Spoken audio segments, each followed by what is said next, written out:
A new book is coming out tomorrow. It's aimed at young teenage readers, a subject the author knows a lot about. He's a young teenage writer. Here's Jim Axelrod. Jake Marcionette is like any basketball-loving 13-year-old in Ponte Vedra, Florida, taking his big shot. Got Except his isn't on the court. He's got. It's on the shelves. Jake's book goes on sale tomorrow. I love writing, so if there's any free time, I'd rather write.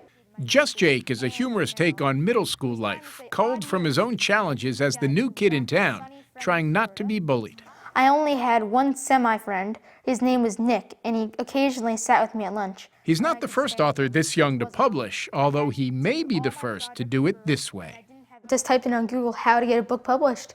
Sure. And it said, first, you should get a literary agent. 12 years old at the time, he started cold calling them.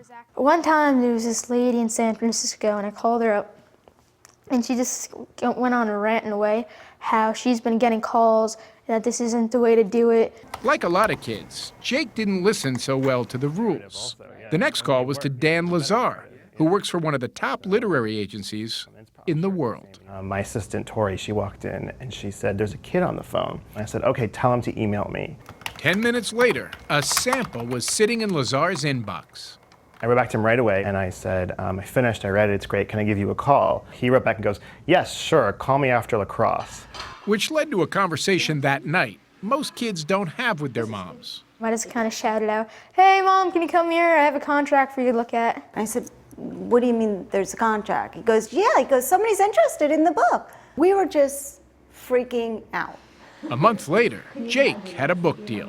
His agent won't say for how much, only that it's thousands of times more than his allowance. This is where I really learned to write. Jake developed his idea during summer vacations when his mom, Deborah, requires an hour and a half of writing each day.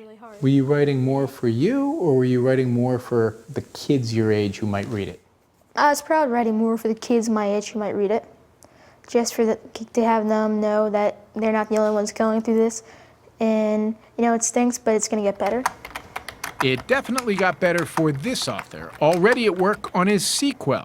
No surprise to anyone who knows him, because that's just Jake. Jim Axelrod, CBS News, Ponte Vedra, Florida.